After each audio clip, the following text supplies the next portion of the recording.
Bonjour à tous, bienvenue dans notre Zoom et bonjour à notre invité Éric Verhaeghe. Bonjour, merci de cette invitation. Éric Verhaeghe, vous êtes ancien élève de l'ENA, vous avez quitté la fonction publique en 2007 pour créer plusieurs entreprises dont Tripalio, spécialisée dans le droit des conventions collectives. Vous animez le Courrier des stratèges et une chaîne sur YouTube. Éric Verhaeghe, vous publiez cet ouvrage, Le Great Reset, mythe et réalité, publié chez Culture et Racine. Il est ici cas de l'analyse d'un livre sorti en juillet 2020, Éric Verhaeghe, Covid-19, la grande réinitialisation, signé Klaus Schwab, président du Forum économique mondial, Forum de Davos, et Thierry Malret, ancien conseiller du Premier ministre Michel Rocard. Donc ce projet de grand reset, quelle définition en font les auteurs Schwab et Malret ?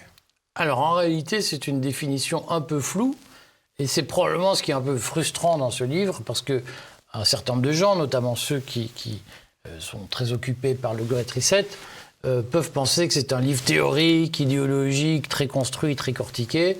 En réalité, c'est beaucoup plus tordu, beaucoup plus pervers, beaucoup plus insinuant que tout cela.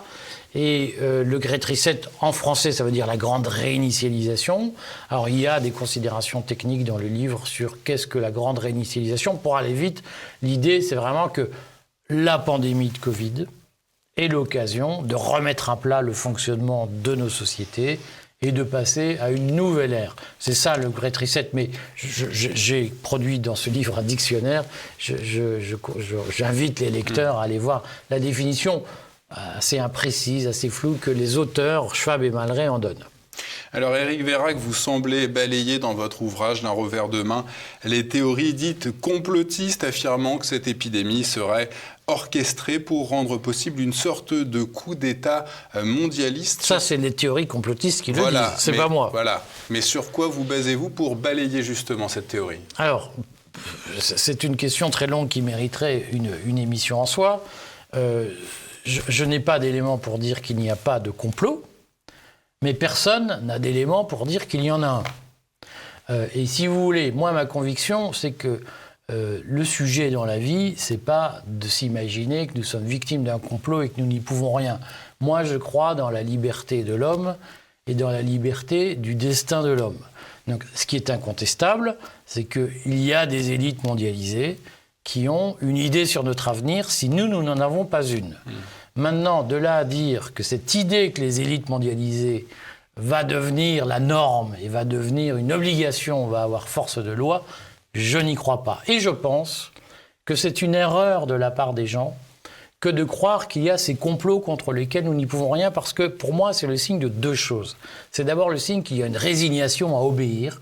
Et moi, c'est pas ma tasse de thé, l'obéissance. Pourtant, c'est le cas un petit peu en France avec les Français qui se plient aux restrictions, etc., qu'ils acceptent et parfois même ils en demandent. Pas tant que ça, parce qu'en réalité, si vous apercevez de la façon dont se sont passées les choses depuis le mois de décembre, il y a une élite en France, tous azimuts, élite médicale, élite politique, qui dit qu'il faut confiner, il faut enfermer tout le monde.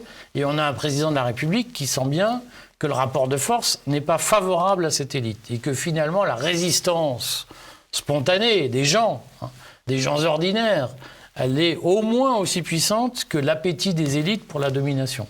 Donc là-dessus, moi je pense que le complot, c'est une idée de résigné et de soumis, ça ne me plaît pas. Et deux, c'est une paresse intellectuelle, parce que nous avons un enjeu aujourd'hui. Ce n'est pas de contester les élites, c'est de les remplacer. Et nous devons aujourd'hui remplacer les élites. Nous devons remplacer les élites. Et pour y arriver, nous devons construire notre vision du monde, une vision alternative de notre destin collectif. Donc Éric Verhaeghe, vous écrivez que Schwab et Malret n'hésitent pas à recommander aux dirigeants politiques de faire durer autant que possible l'urgence sanitaire. La question, c'est quelle est l'influence réelle de ce forum de Davos sur les dirigeants politiques ? Alors, comme toute influence, c'est très difficile à quantifier. C'est-à-dire que personne ne peut dire « j'ai un outil de mesure qui permet de le dire ». C'est la différence entre l'influence et la norme. Un pouvoir normatif, il fait passer des décrets, des lois, etc. On sait à quoi s'en tenir. Un pouvoir d'influence, c'est soft, comme on dit, soft power. Donc c'est beaucoup plus insinuant. Maintenant, ce qu'on peut constater, et je me promets d'ailleurs de le faire sur le courrier des stratèges que j'anime, ce qu'on peut constater, c'est qu'un grand nombre de pays occidentaux, aujourd'hui, adoptent à des degrés différents ou avec une intensité différente les grandes préconisations du Great Reset de Schwab et Mallory. Par exemple, je l'ai écrit, j'invite les gens d'ailleurs à se référer à ce tableau que j'ai fait de comparaison entre les préconisations du Great Reset de Schwab et Mallory et les mesures mises en place par Joe Biden aux États-Unis. On peut penser que Joe Biden est le candidat du Great Reset contre Trump. Quand Schwab et Mallory écrivent le Great Reset, Trump est encore au pouvoir, mais entre les lignes, même pas forcément entre les lignes, on comprend qu'ils exècrent Donald Trump et qu'ils souhaitent la victoire de Biden. Dans la pratique, on peut s'apercevoir que Biden a très vite mis en place, dès les 90 premiers jours de son mandat, les grandes mesures qui sont préconisées par le Great Reset. Ce qui est bien le signe qu'il y a aujourd'hui une influence profonde des acteurs de Davos sur les États-Unis, la Chine en partie, mais la Chine c'est compliqué, probablement très significativement sur la France, sur l'Allemagne incontestablement, et il y a des relations, parce que Schwab est allemand, donc il y a des relations intimes, si j'ose dire, entre le peuple allemand et la pensée schwabienne. Donc on s'aperçoit qu'il y a, sans que ce soit mesurable, une espèce d'imprégnation de la pensée de Davos sur les grandes actions occidentales. Cette influence justement du forum de Davos, est-ce que c'est pas un renvoi quelque part au capitalisme de connivence ? C'est un cercle de copains, quoi. Davos, c'est l'idéologie du capitalisme de connivence. C'est-à-dire que Davos, c'est l'endroit où les grandes élites mondialisées rencontrent régulièrement les décideurs politiques. Donc il n'y a rien de normatif, mais c'est entre nous, on fait un petit truc... C'est comme un syndicat, si vous voulez, quand vous adhérez à la CGT, peut-être que vous l'avez fait, ça pourrait être intéressant de le savoir. Mais si vous adhérez à la CGT prend très peu de motions. Alors, on en prend une tous les X à chaque congrès, c'est-à-dire tous les ans, au mieux. Mais la CGT, c'est d'abord des intérêts qui se croisent, des convergences de pensée, d'intention. Le forum de Davos, est-ce que c'est pas une super franc-maçonnerie de l'élite dirigeante mondialiste ? Alors, la différence, c'est que la franc-maçonnerie, de mon point de vue, obéit à 3 principes. C'est d'abord celui du secret, et les réunions de Davos sont ouvertes. C'est-à-dire que vous pouvez aller sur Internet, consulter les interventions vidéo du dernier forum qui a eu lieu en janvier.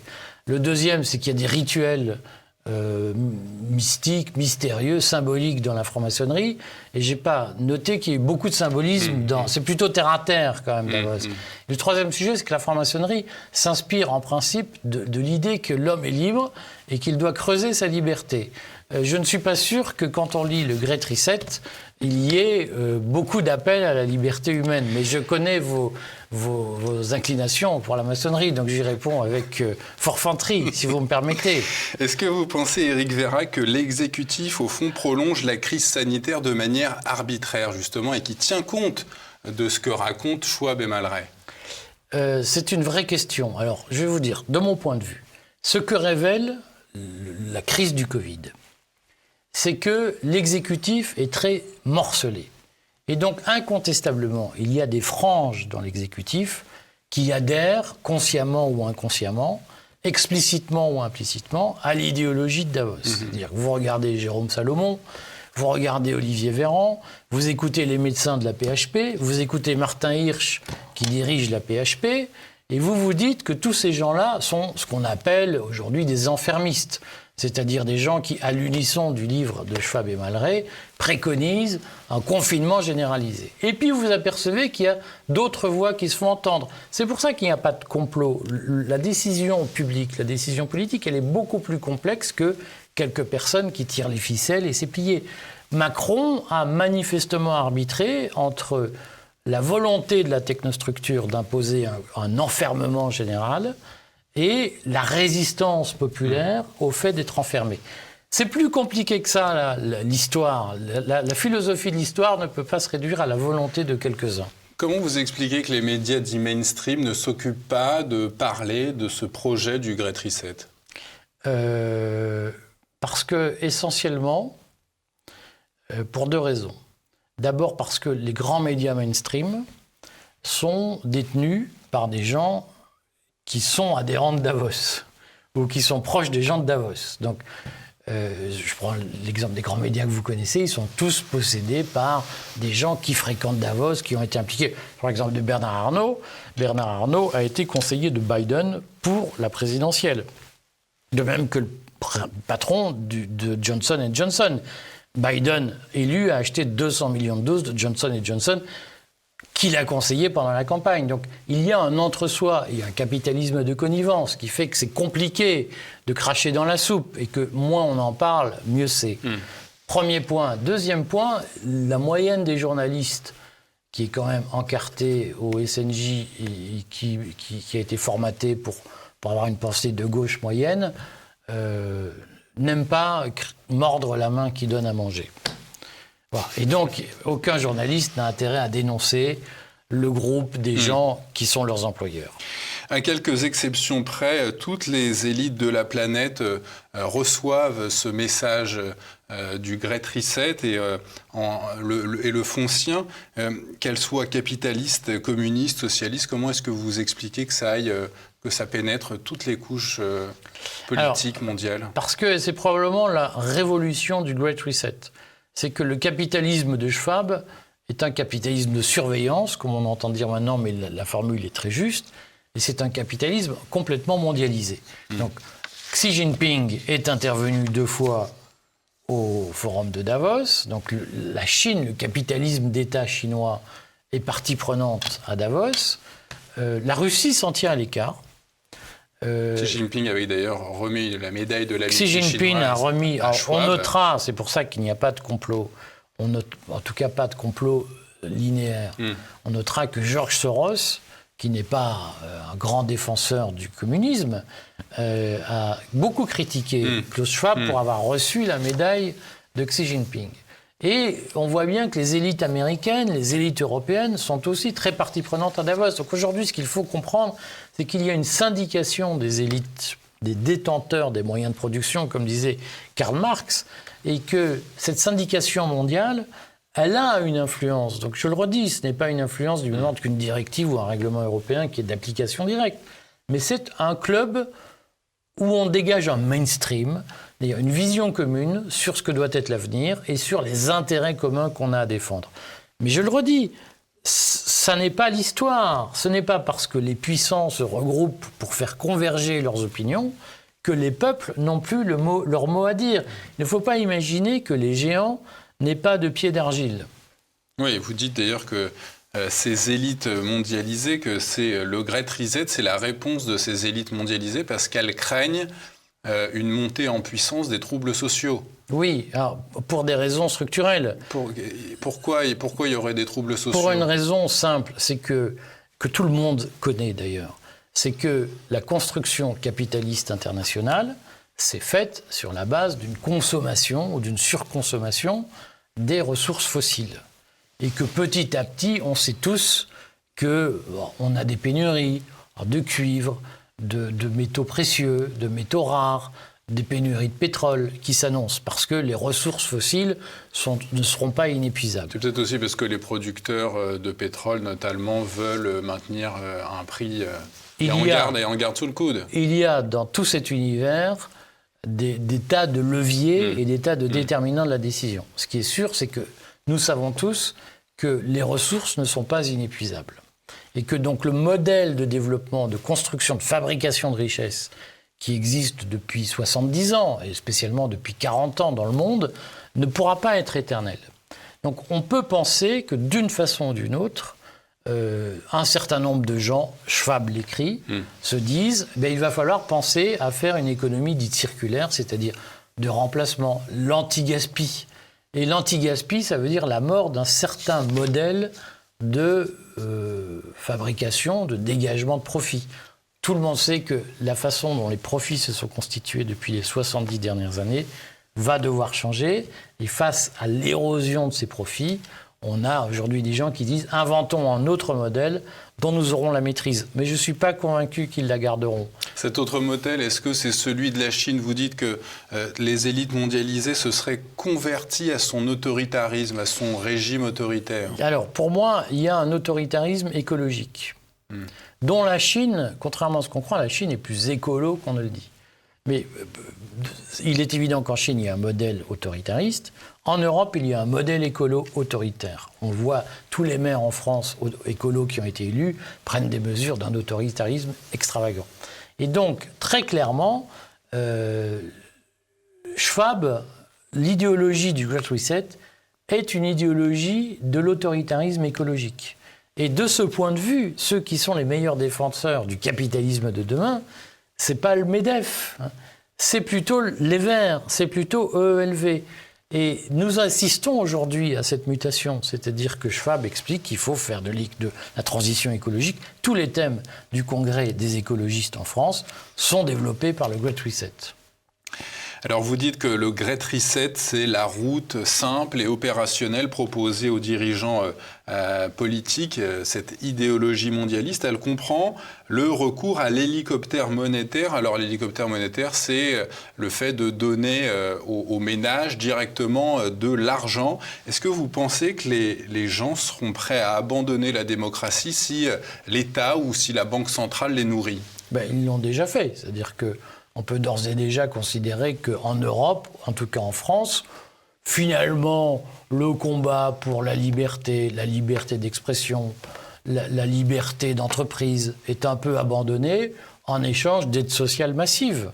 Et c'est un peu le grand deal auquel on assiste. C'est-à-dire que finalement, on sait que pour avoir la paix sociale en France, on inonde les banlieues de subventions dans tous les sens, d'aides sociales dans tous les sens, de prestations familiales dans tous les sens.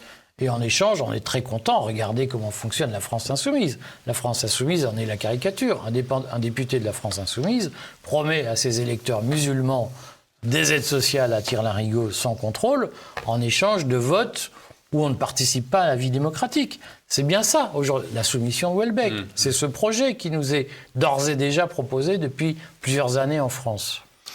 Alors, vous dites que les élites considèrent qu'il faut contrebalancer les libertés individuelles avec le traçage des populations, vous l'évoquiez tout à l'heure. Ça consisterait en quoi, le traçage? Comment ça s'organiserait? Alors, il faut lire, mon livre bien entendu, mais c'est le livre de Schwab et Malray qui explique la différence entre le traquage, le tracking, et le traçage, le tracing. En France, nous en sommes au traçage, c'est-à-dire qu'on a une appli, tous anti-Covid, que vous téléchargez, et grâce à ça, le gouvernement sait où vous êtes allé, à quelle heure, quel jour, etc. Qui vous avez rencontré. Voilà. Mais il ne vous interdit pas de le faire. Et il ne vient pas vous trouver ensuite pour vous dire « Ah, vous avez rencontré telle personne, vous n'auriez pas dû ». Le traquage, c'est ça.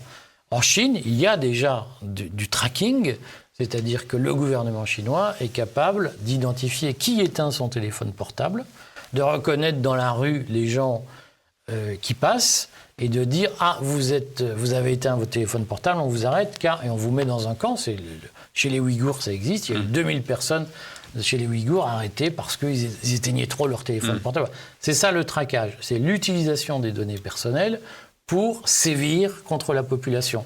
La particularité, c'est que traçage ou traquage se fondent tous les deux sur une violation de la vie privée. Contrôle permanent des individus par la honte, la culpabilité, la frustration. Oui. Écrivez-vous. Oui, c'est-à-dire que c'est le projet chinois. C'est que si vous êtes filmé dans le métro en train de cracher par terre ou de jeter un papier, la machine vous reconnaît. Et puis, comme aujourd'hui, nous avons des radars qui permettent d'identifier que vous avez roulé à 145 à l'heure, tel jour, tel endroit, et vous recevez un petit papier disant « vous nous devez 135 €. Et le système peut être durci pour dire aux gens « Ah, vous avez jeté un papier par terre, vous avez eu telle attitude incivique, et donc on va vous punir. » C'est ça le traquage. Nous n'en sommes pas loin. En France, je signale quand même deux choses. C'est qu'Orly teste des expériences de reconnaissance faciale à l'aéroport. Donc vous n'avez plus besoin de présenter votre passeport pour rentrer dans l'avion. La machine vous reconnaît. Et je signale qu'on a lancé les premières expérimentations de contrôle sur les autoroutes des plaques d'immatriculation qui permettent de savoir si vous avez dépassé la vitesse autorisée pendant votre trajet. La France aura la tentation de mettre en place un système de traquage.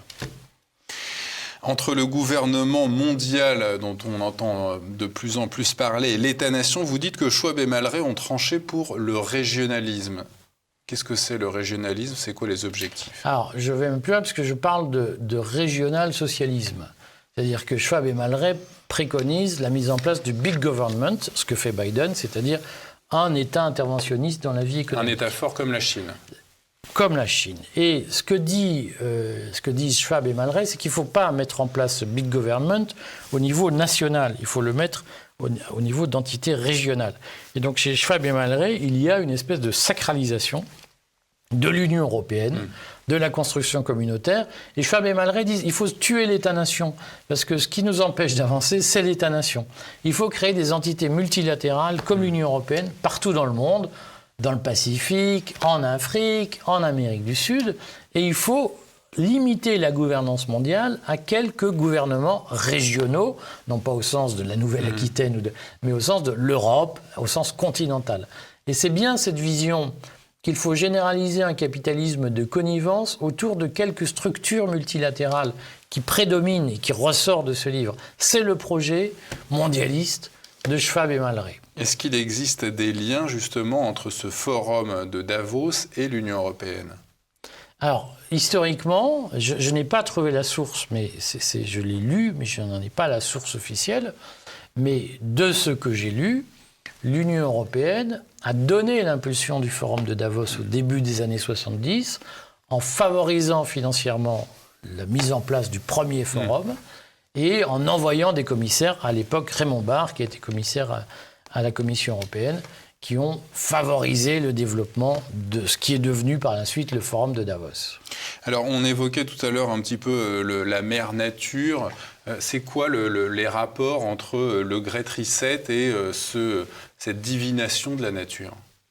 Alors, chez Schwab et Malray, il y a vraiment cette idée qui, de mon point de vue, est puisée dans la pensée dominante en Allemagne, dans l'Allemagne des années 30. C'est le grand forestier des falaises de marbre de Ernst Jünger. C'est vraiment l'idée que la nature est toute puissante et c'est la déification de la nature que nous trouvons chez les écologistes aujourd'hui. Et Schwab considère vraiment qu'en réalité, l'homme est un épiphénomène. Il suffit de lire les considérations sur ce qu'est l'humanisme, l'humanité, la condition humaine dans le Great Reset pour comprendre que pour Schwab et Malray, un humain, c'est un consommateur docile. C'est quelqu'un qui se plie à ce qu'on lui dit de faire. Et donc, dans la cosmologie, comme disaient les Grecs, dans la place qu'on imagine pour l'homme dans la création, chez Schwab et Malray, très clairement, cette place, elle est celle d'un être soumis aux décisions d'un grand tout qui est la nature et qui est exprimé par quelques gouvernements transnationaux.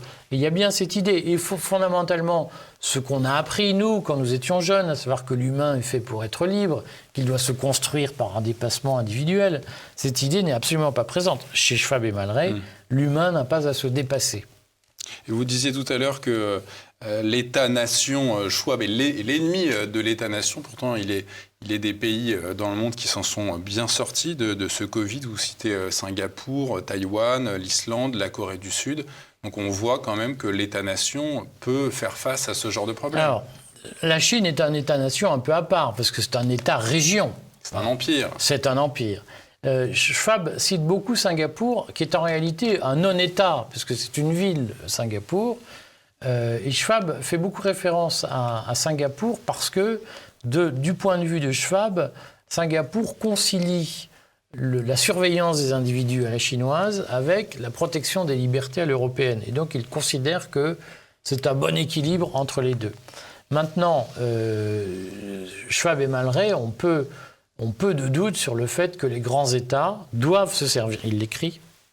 Il a une phrase qui dit, en gros, les grands leaders sont ceux qui ont compris que la pandémie leur donnait l'occasion de changer en profondeur les habitudes quotidiennes des gens.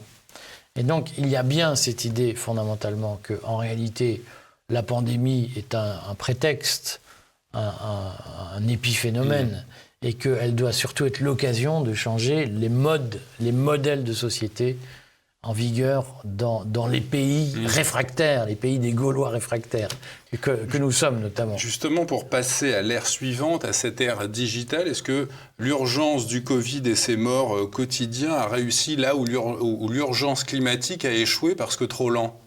Oui, alors il y a profondément cette idée qui est écrite. C'est-à-dire, vous savez qu'avant d'écrire le Great Reset en 2014, Schwab avait écrit la révolution numérique ou la révolution 4.0, je crois, ou la 4e révolution industrielle, oui. Qui préconisait, enfin qui disait il faut tout numériser, voilà, tout ce qu'on entend en longueur de journée. Et évidemment, il a bien vu qu'entre la coupe, il y a loin de la coupe aux lèvres, et que c'est pas parce qu'on dit qu'il faut tout numériser qu'on le fait. Et très clairement, très explicitement, dans le Great Reset de Schwab et Man Ray, il y a l'idée qu'il faut instrumentaliser la crise du Covid pour accélérer la révolution numérique. Ça veut dire quoi ? Ça veut dire, en effet, la vidéoconférence, la téléconférence, le télétravail. Il l'écrit. Ça veut dire la surveillance généralisée des mouvements sous prétexte sanitaire. Bien entendu, on n'explique pas qu'on surveille les gens pour les fliquer. On les surveille pour leur bien, pour la santé publique, mais on les surveille. C'est écrit. Il préconise très largement la fin de la propriété privée ou une forme de fin de propriété privée en disant mais votre machine à laver, sauf pour eux. C'est-à-dire qu'eux seront producteurs des entreprises qui fabriquent des machines à laver que vous n'achèterez plus mais que vous louerez. Et donc eux garderont l'usine, mais vous ne pourrez plus acquérir les biens. Vous vous contenterez de les louer et quand la machine à laver sera cassée, vous serez obligé d'en louer une nouvelle. Voilà. Les Français déjà achètent des merdes qui sont fabriquées en Chine alors qu'ils sont au chômage ou qu'ils n'ont pas un rond d'avance. Mais c'est précisément, ça rejoint la question que vous disiez. Est-ce qu'on troque la démocratie contre du confort ? Panem et circenses. Et en réalité, les Français ont très largement admis qu'entre un pays indépendant qui a des usines où il faut se lever parfois la nuit pour aller travailler à l'usine, et un pays soumis, mais qui finalement bénéficie de produits chinois pas chers, financés par des interventions sociales, des prestations sociales. Après tout, pourquoi aller bosser ? Pourquoi le général de Gaulle disait que les Français sont des veaux ? Je ne crois pas que les Français soient des veaux. En revanche, je pense qu'on a fait le choix de les lobotomiser. C'est-à-dire qu'on voit bien qu'il y a d'abord eu toute une industrie médiatique, c'est le temps de cerveau disponible de TF1, qui a balancé, martelé, obsédé les gens avec l'idée que le sens de la vie, c'était de regarder des séries, de regarder de la publicité et de ne pas se poser de questions et de surtout n'être en conflit avec personne. Moi, je crois aux vertus du conflit. On pourra terminer cet entretien, cher Éric Vérac, par cette citation de Benjamin Disraeli, 2 fois ministre de la Reine d'Angleterre, qui disait « Le monde est... » C'est de l'autre côté de la Manche, ça ? Exactement. Pays, c'est ça ? Le monde est gouverné par de tout autre personnage que ne se l'imaginent ceux dont l'œil ne plonge pas dans les coulisses. Oui, alors je vais tout vous dire, je ne suis pas très Disraeli. Je préfère il a été Premier ministre. Hein. Moi, je préfère Frédéric Bastiat. Je suis désolé. Il avait je veux dire, une expérience sur les rouages de l'exercice politique. Probablement. Mais il y aurait long à dire. D'ailleurs, sur le rôle du pays qu'il a dirigé dans l'évolution historique de l'Europe et dans la défaite française de 40. D'ici là, je suis en effet assez d'accord pour dire qu'aujourd'hui, il y a plus que jamais un gouvernement profond qui s'exerce derrière les institutions démocratiques. C'est-à-dire qu'on nourrit les gens dans le sentiment dont ils ne sont pas dupes, qu'ils décident de leur avenir en mettant un bulletin de vote dans une urne tous les 5 ans. Et tous les jours, les Français le voient, les vraies décisions ne sont pas prises par ceux qu'on a élus. Elles sont prises par une technostructure qui a le pouvoir, qui a la compétence et qui n'en fait qu'à sa tête. Et c'est une erreur de la laisser faire. Éric Vérac, vous êtes l'auteur de cet ouvrage, Le Great Reset, mythe et réalité suivi du dictionnaire critique du Great Reset, publié chez Culture et Racines. Merci d'avoir accepté notre invitation. C'est moi qui vous remercie de votre patience.